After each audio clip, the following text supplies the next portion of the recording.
Hey everyone, how you doing? This is Amon Green, Green Bay Packers all-time leader in rushing, and you're watching Packers Total Access Live, your daily source for Packer content. Go Pack, go!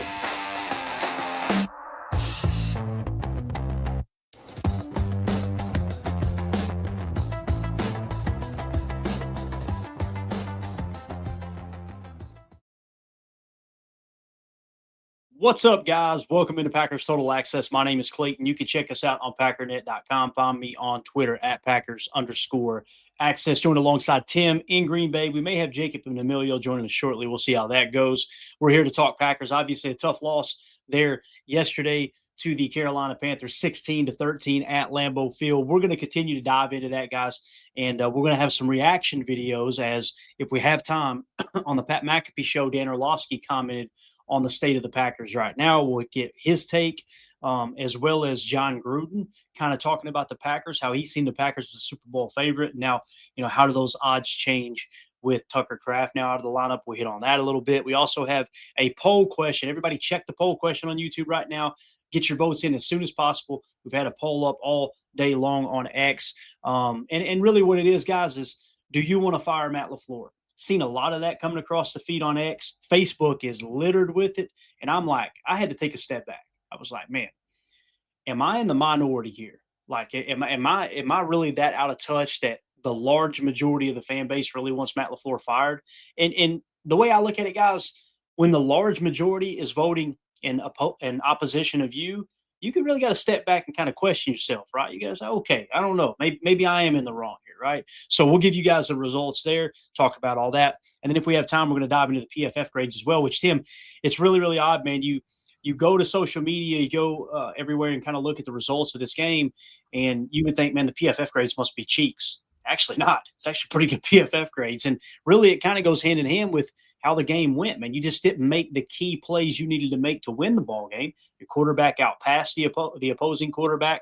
The running game was there. It was there. We started to pull away from it, but going back and looking at it I've made 2 passes through the tape now. Was able to keep my lunch down while I did it. Thank God. But the second pass through, I'm like, I know why they got away from the run now, because they did start to stop it there a little bit, right? So we'll cover all that. Before we do, if you guys would do that YouTube stuff, hit like, hit subscribe. If this is your first time tuning into PTA, welcome. Thank you for making us a part of your evening. We're not experts. We're not insiders. We're not media members. We're fans just like you talking Packers on the daily. So if you're looking for that type of content, make sure you click subscribe and click that bell icon so you're notified when we go live. We actually did 3 live streams a day. Just random moments in the day, Tim. News have dropped. All right, let's go live real quick. Bang, let's hit it. Just a 15-minute episode, kind of get the information out. I want to do more of that this winter. I'm hoping we can accomplish that. But Tim, how you doing, buddy? I'm ready to talk some ball, man. I'm sorry I missed the lives earlier today. We had a lot of breaking news, and none of it good, I guess. But we'll see how it goes, right? Very true. Very true. And obviously the breaking news, guys, and we covered it earlier today. You guys can go back and watch that video. I'm sure you've already heard Tucker Kraft, the season-ending injury. It was indeed an ACL, and we were, holding out. I was holding out hope. Maybe it's an MCL, based off some of the Twitter doctors out there. They were saying, I think it kind of looks like an MCL, the way it kind of buckled from the side and this and that. It was an ACL, so Tucker Kraft is done for the year. I imagine we wouldn't expect him back until probably September of next year, possibly October. Knowing Tucker Kraft's work ethic, I wouldn't be surprised if August he's good to go. But somewhere between August and October, I think, is when he would return. So we will take care of that. And, yeah, they're already noticing here in the chat, Tim, G-Pack in the house, said Clayton already has a tree set up in the back. Mandy moves quick. Buddy, let me tell you, I just packed 4 Christmas trees downstairs, and there's 2 sitting right over here next to the attic space. I still got my fall leaves up here. You already got a winter wonderland over there. I love it. Bro, it's been Hallmark Channel and Home Alone and a fire going all day. And Christmas, it looks like Santa Claus threw up downstairs. It's absolutely wild. So here we are, right? But no, listen, I enjoy it. I put on a big show here like I don't. I love this time of year. I love the change in the season, the change in holidays and stuff. So it's just fun to be festive every now and again. But let's get into this first take here, Tim. This is from Dan Orlovsky on the Pat McAfee show. I may pause it halfway through and just kind of get your take, and we'll chat about it here. So Dan Orlovsky, thank you for that grab there, buddy.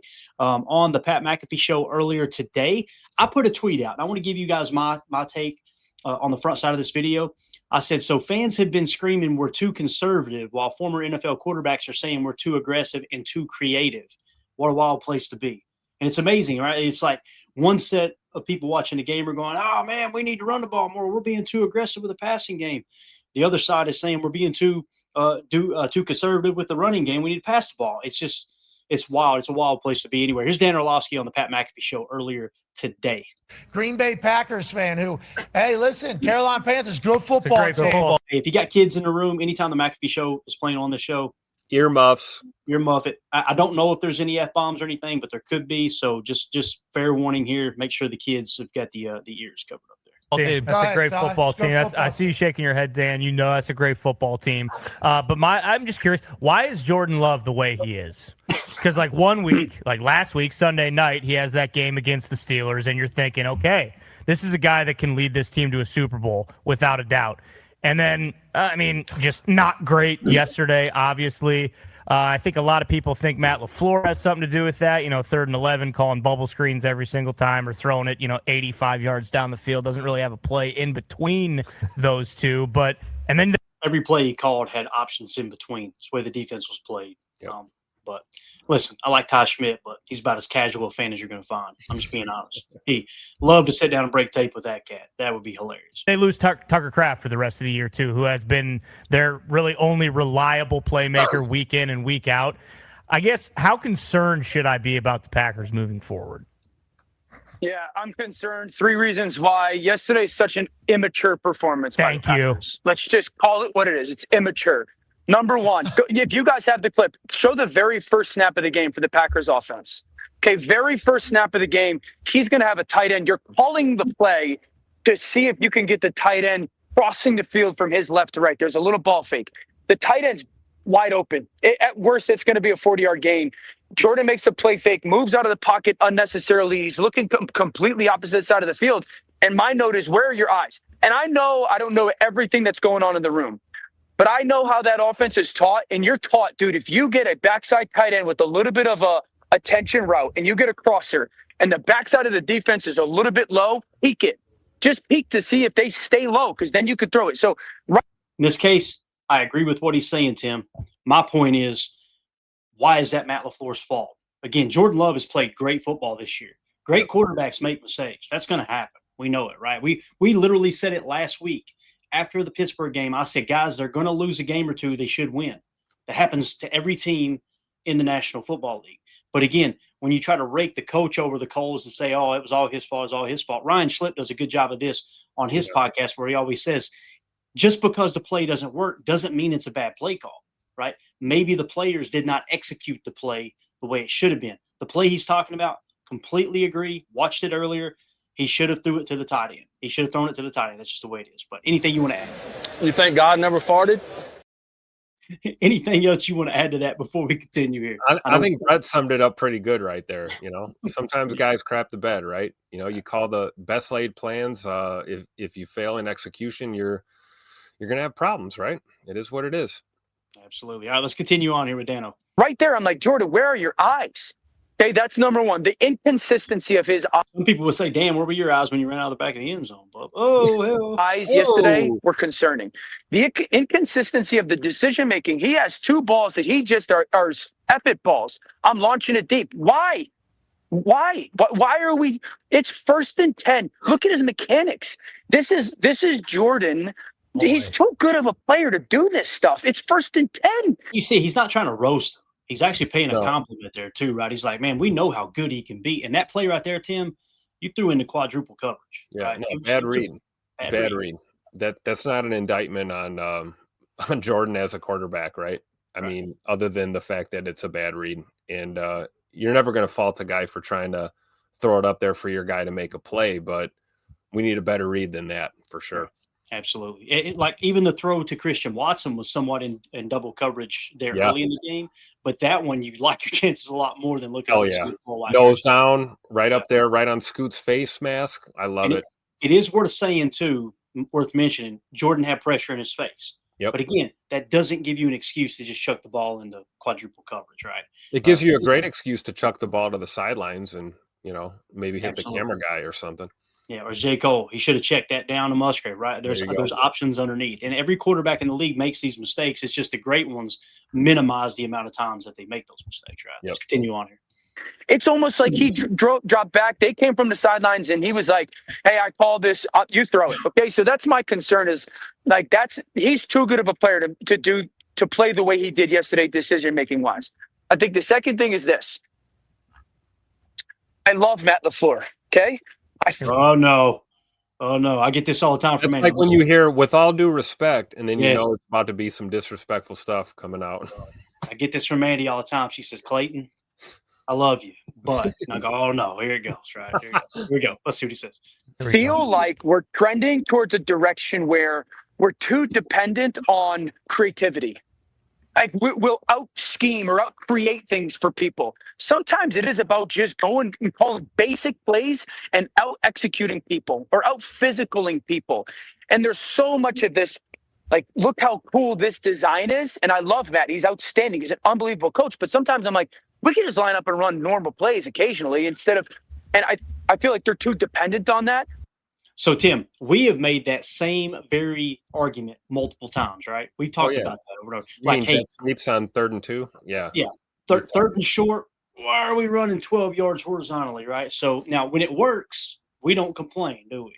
Myself included, right? Yep. But I understand where Dano's coming from there, that sometimes you get a little too creative. And the other knock I've got, Tim, on Matt LaFleur, and you guys know, just so everybody knows which direction I would vote on the poll question we put up both on YouTube and X, Clayton would have voted we're not firing Matt LaFleur. That's just, I want to keep my opinion out of it because I don't want to sway the voting either way, right? But I think anybody who watches this show consistently knows where I'm at. They know where Tim's at. They know where Emilio and Jacob are at, right? But again, I want an honest opinion from people in the poll question of whether or not you think Matt LaFleur should be fired, which I'll keep it to myself. But the problem I have, Tim, is some of these 4th down calls, right?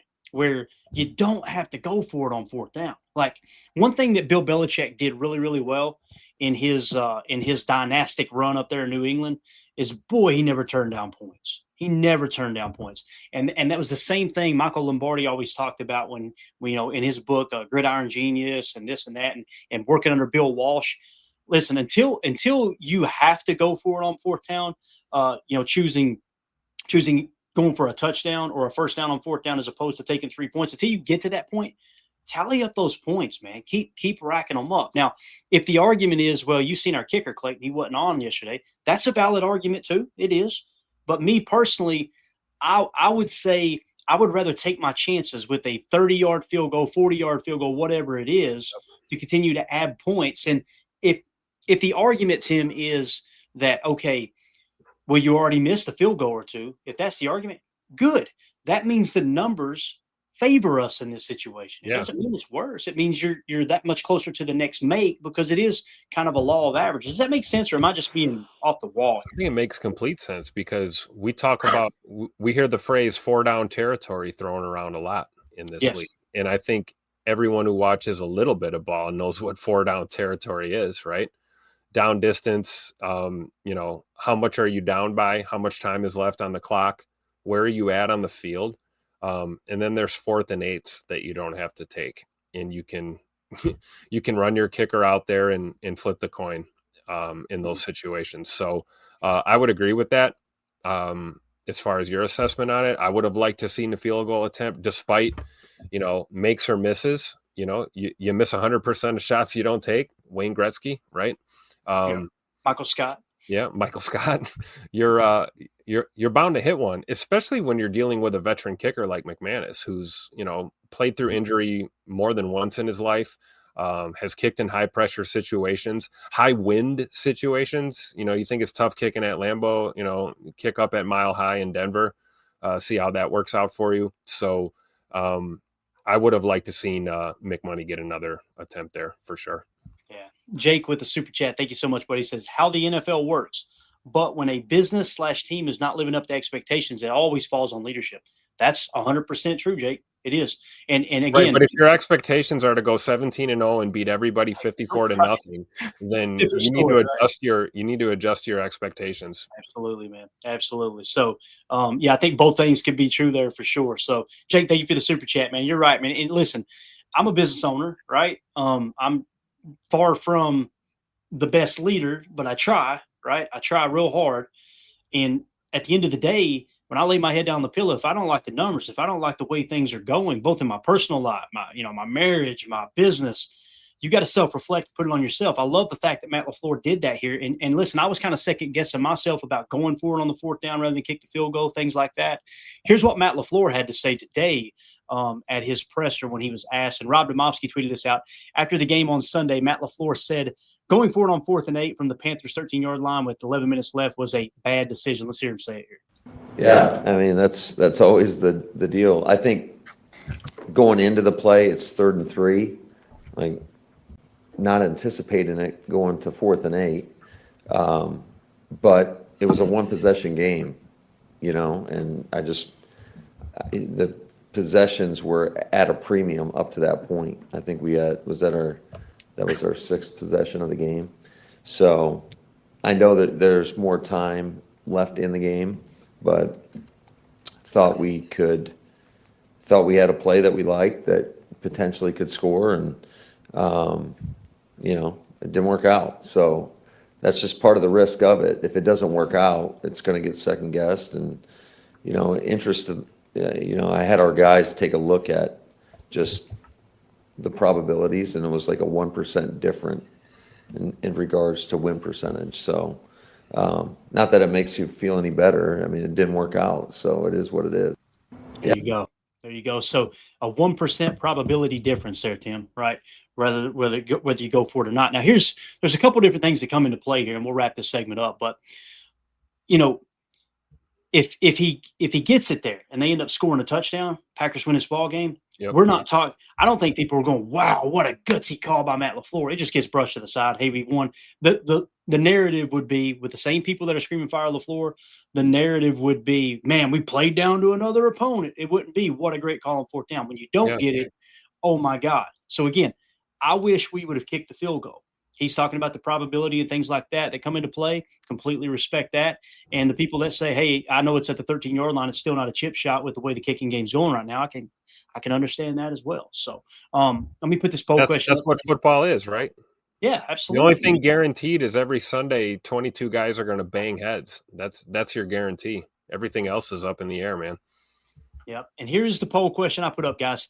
I've got to know if this is a real thing or just a loud minority. Packer fans, do you want Matt LaFleur fired? There was 1,445 votes. 67.6% said no. 32.4% said yes. I got to be real. I don't want to say I'm surprised that the numbers turned out the way they did. It's like 1 second, Tim, I'm surprised that the yeses are so high, but also when I put that poll question out, I was thinking, man, this might be 70% yes, 30% no. 70% yes and 30% no. So again, it's unfortunate. It's just one of those things, man. It's really, really, I don't know. It's really strange to me. Let's go to the poll question here in our YouTube chat. We got 57 votes. 87% says no. 13% says yes. There we go, YouTube. Let's go. I will say this about our viewers, man, and our listeners on the pod and everything as well. Anytime we do a poll question, I always find myself going, yes. When I see the YouTube /podcast, votes, it's like that's more in line with how I'm feeling as opposed to just the random people that I don't really know that well on X, obviously. But I just wanted to kind of test the waters a little bit, if that makes sense. So that made me feel a little bit better.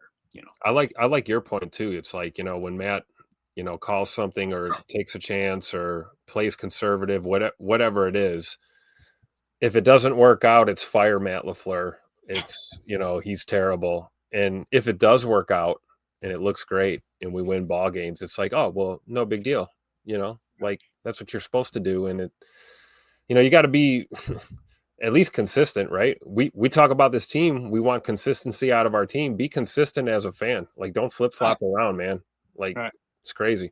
And it's funny too, because many of the people on X that were screaming fire Matt LaFleur, they commented on the poll question. They said, I voted no, but he needs to be on the hot seat. Okay, so what's your translation? You overreacted earlier. Just say it. Hey, man, maybe I Instead, it turned into, well, no, you don't quite understand my stand. No, you were saying they need to run his ass out of town. Now, all of a sudden, when you got to put your money where your mouth is, things change a bit, right? But I'm just glad that, like I said, the poll question turned out the way It did. So we want to hear from you guys. If you're watching this video back later on YouTube, let us know what you think about everything that was just covered. Dan Orlovsky's take on the Packers. Do you think we're trying to be too aggressive? Maybe you think we're trying to be too conservative. Everything that we just covered, let us know in the comments what you think. Make sure you click subscribe and click that bell icon so you're notified when we go live here in the future. And I want to apologize here to Pack Attack. I missed this one earlier. Super chat. Thank you so much, buddy. Says frustrated, upset, but yet hopeful. Help. LOL. Yeah. That's how we all feel. That's the post of the day right there. Yes. I think that describes a lot of us, right? We're frustrated, we're upset, but there's still hope, right? Yeah, definitely, man. And Tauscher made a comment too, and we'll wrap it up with this. Tauscher made a comment on their post-game show is what I learned today was this is a good football team, not a great football team yet. And I think I'm not quite, I think they can be great. I think when they play down, they can be good, right? But the reality is when they're just playing good or really when they're playing bad football, they've lost these 2 games by 6 points, right? Total of 6 points, I believe it was. So and I think that's where the frustration comes from, though, right? You want to win. Close. You want to win those damn close games, right? Yeah, absolutely. Thank you for that super chat, Pack Attack. Sorry I missed it there, buddy. Joe NC said after watching that throw to Reed against the Rams the other year, he can and does make that throw, talking about throwing into coverage. Absolutely. It still doesn't make it the right decision. But, boy, when he threads the needle like he did to Jay Reed over the top in triple coverage, again, I wasn't going, guys, you can't throw that ball. I'm going, what a throw by Jordan Love. Yeah, and there's nuance to the game, right? Having somebody about to drill you and you're trusting what you looked at maybe a second before or half a second before and just heaving it up there is a hell of a lot different than standing tall and threading the needle, right? And you're looking for your quarterback to take calculated risk, not hero ball down the field. And I think that's where a little bit of frustration comes on that look. Yeah, definitely. Brother Blood 115 says, man, the way people are talking about the Packers, you would think we were 0-8. It's so true. And here we are at the top of the NFC North. Just wild. Coach Lynn says we need to relax. So completely agree. All right, Tim, let's shift gears here, man. Want to get into this John Gruden take. All right, this is about 2 minutes long. So I want to know what everybody thinks about what Coach Gruden had to say. Obviously, he's with Barstool Sports. So keep in mind, guys, you may hear a wordy dirt here as well. So put your guardian cap on and earmuff it if you do, okay? You know what I'm saying? But here's notice how everyone who wants Matt LaFleur fired, nobody's talking about John Gruden as their replacement candidate, right? Well, yeah. Actually, Tim. Are they?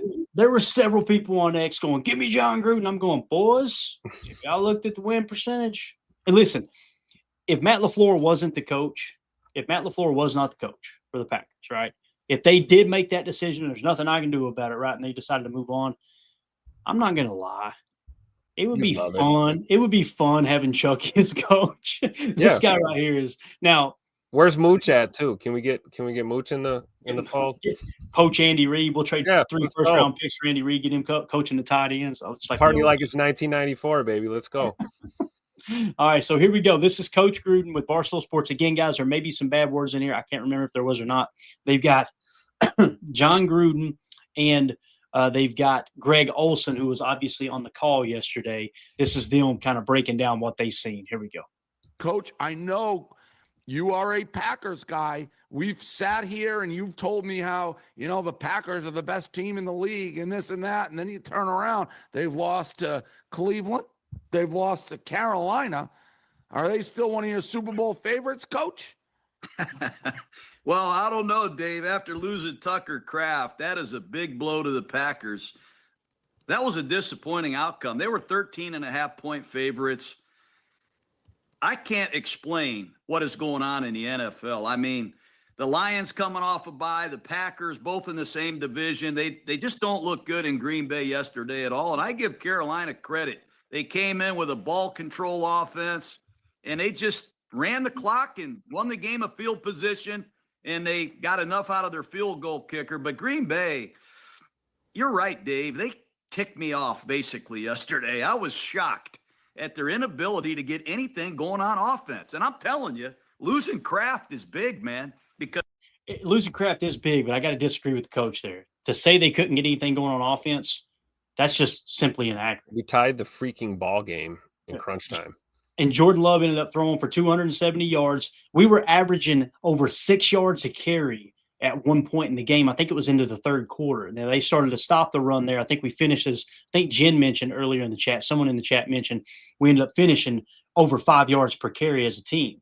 So to say they couldn't get anything going on offense, that is inaccurate. The problem was a first down interception by Jordan Love. That being on first down is just, and he's done that multiple times down his career, right? And again, when he hits on those first down deep shots, nobody complains, myself included. When you throw an interception, it's like, you know, you got to kind of play the game that's in front of you, especially when you throw it into quadruple coverage. So I keep coming back to that, and it's bothered me. I don't want to harp on it, but it's just such an important part of the game, you know. And again, running the football, but as you get on their side of the field, if you take that field goal, guys, you end up winning that ball game. Like theoretically speaking, you know, I know things can change outside of that, but with the way the defense was playing, I really do think if you take that 3 points there, you probably end up winning the ball game. And there's 11 minutes left in the game. You got plenty of time. We'll talk about it on Chalk Talk tomorrow for sure. Yep.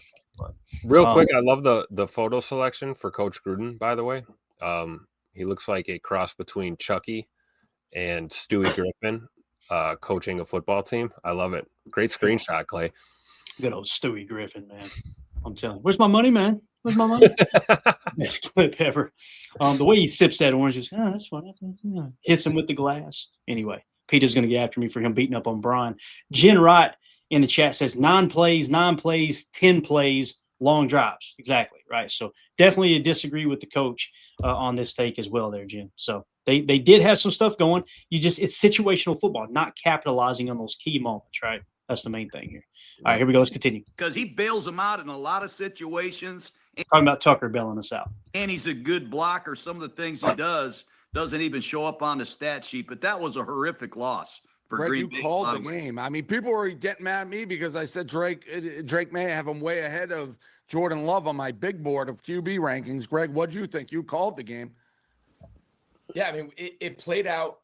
Keep in mind, he's a Patriots fan too, so of course you're going to Drake May above him, right? Exactly the way Carolina needed it to play out to pull a game like that off. And it was to play limited possessions, play ball control. They made the decision. They won the toss. They took the ball, kept Green Bay on the sideline. Now, part of that was the wind and the weather, and it was kind of a crazy day wind-wise, and the kicking and the passing game was a bit kind of disjointed. But it was Green Bay touched the ball 8 times, didn't punt, and scored 13 points. It's just think about that, guys. It's exactly what we talked about. They had 8 possessions. He said they punted one time. Is that what he just said, Tim? I think that's what he said. Anyway, I don't think we punted at all. Did we punt? Is that what he said? Okay, so 8 times, and you only came away with 13 points if you didn't punt at all. Regardless, let's say they did punt one time. I don't think they did. I'm with you there.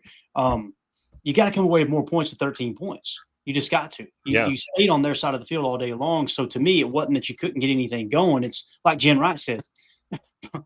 I love it. Yeah. I love what Jen's the one saying this, so I'm going to read it out loud. Red zone blue. All right. So true. Great point by Jen Wright. Shooting ourselves in the foot repeatedly in the red zone did not help us at all.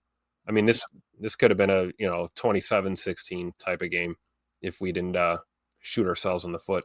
Yeah. As Jen Wright pointed out too, Greg Olsen played for Carolina and Chicago, right? If I remember correctly. Didn't he end his career in Chicago, I think, if I remember right? He sure did. He sure did. That's terrible. Yeah. All right, let's continue. I think they need to put the game more in Jordan Love's hands. They are. Listen to that. They need to put the game more in Jordan Love's hands. And I'm coming away from the game going, boys, we should have stuck with the run a little bit more. Like the first down interception, the game was in Jordan's hands, right? So that doesn't surprise me. That was the same guy saying we should have went for 2. Bro, that blew my mind. Like, why in the world would you go for 2 points? If you don't get it, they've got the lead and they could just try to run the clock out, right? And if you do get it, you still lose to a field goal. So whatever, bro. What are you talking about, dude? That made no sense at all. Are a good passing offense going into that game. I had Jordan Love as a top 5 guy through the first half of the year. He was a top 5 quarterback in the league this season. And I think they need to let him do more. I think he's a really talented guy. I think he can sling it all over. I think they've got young, talented wide receivers. I agree. Tucker Kraft going down is just devastating. That was such a fluke. Yeah, and it was such a fluke thing, man, Yeah. by the way. Oh, God, crush me, dude. Crush me. So there you go. There's Coach Gruden and Greg Olson's take on the game. Tim, you got anything else you want to add to what they said there, man? Anything at all? Normally I defer to anyone who's coached or played in this game. Right. But man, I couldn't agree more or disagree more with Greg Olson on that. It is what it is, man. I still feel like we're what do we have? 8 games left, 9 games left, something like that. Yeah. I think we're winning 6 or 7 of them, guys.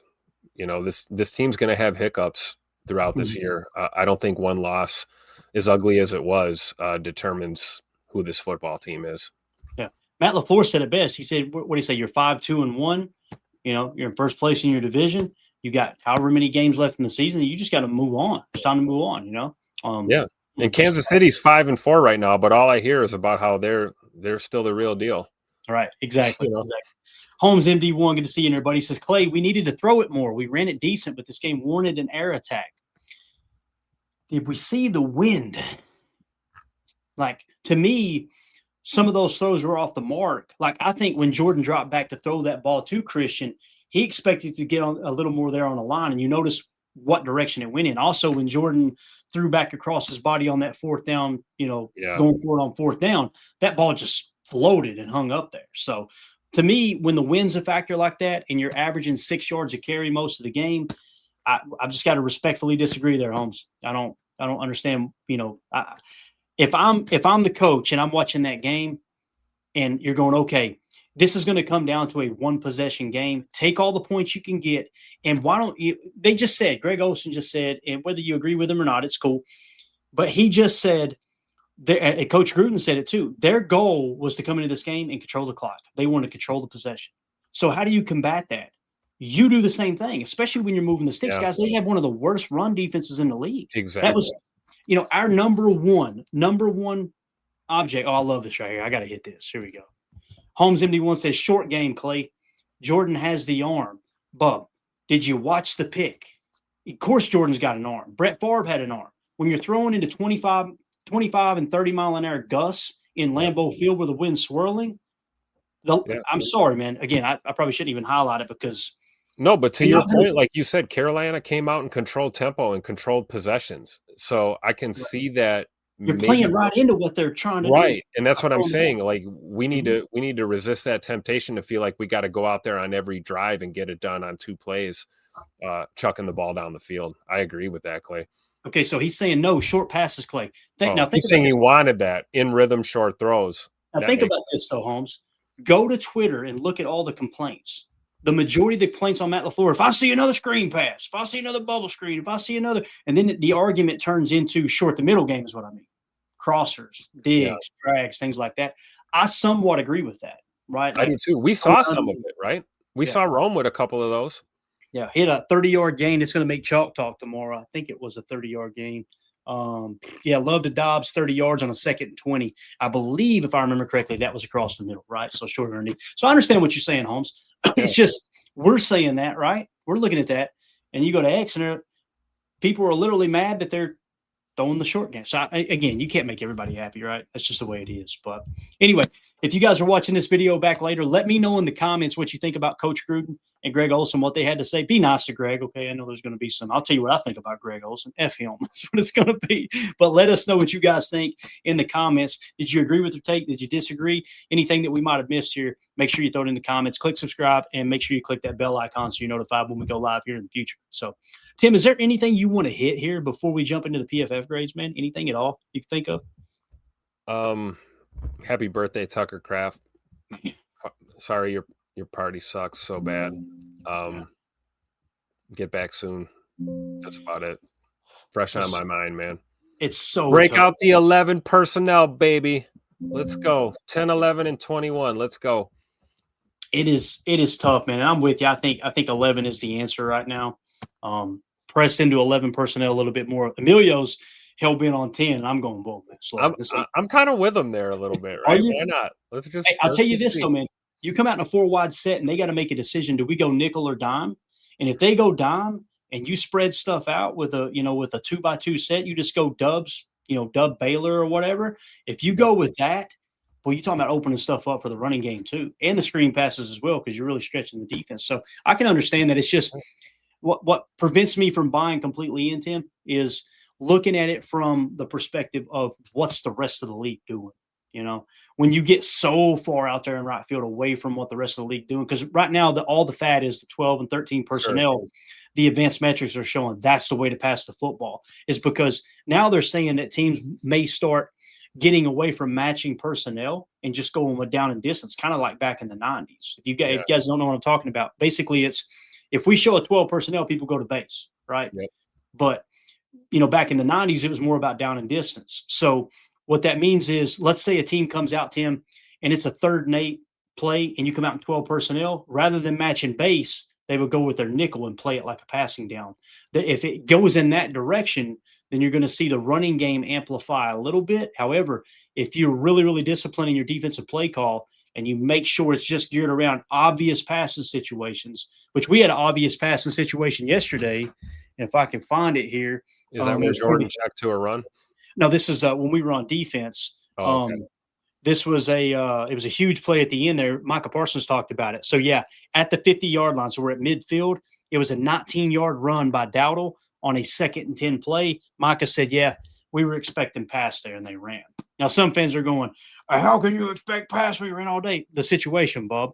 I mean, you're talking about being at the 50, 46 seconds left. I can understand why you would key in on the pass there, So, again, it's just tough. And you got to tip your cap to Carolina. I know there's some fans that refuse to believe that they're a decent football team.